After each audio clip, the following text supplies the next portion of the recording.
Transporters of all three districts of North Kashmir have decided to go on two-day strike from Monday against the policies.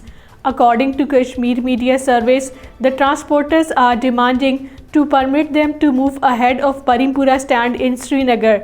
Chairman of All Kashmir Transport Confederation, Muhammad Shafi, said they have called for a strike on Monday and Tuesday over allowing buses to move ahead of Baramulla stand.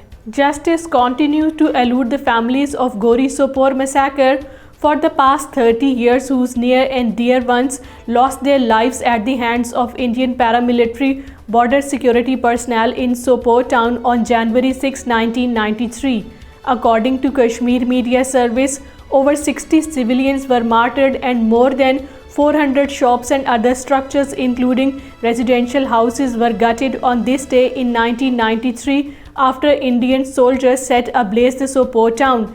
The victim families are still awaiting justice. All Parties Hurriyat Conference leaders, while paying glowing tributes to the victims of Sopore Massacre, have said that the deteriorating situation in the territory warrants an international intervention.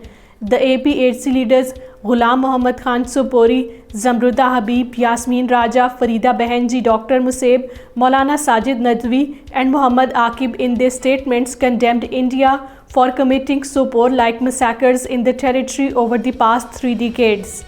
United Nations report pinpointed a series of actions taken by India in the disputed Jammu and Kashmir over the years that have impaired the peacekeeping responsibilities of the military observer group in India and Pakistan, UNMOGIP, which monitors the line of control and call for measures to overcome those challenges. On the Indian side of the LOC and Sialkot working boundary, UNMOGIP military observers have no freedom of movement to conduct operational tasks, according to the group's audit report.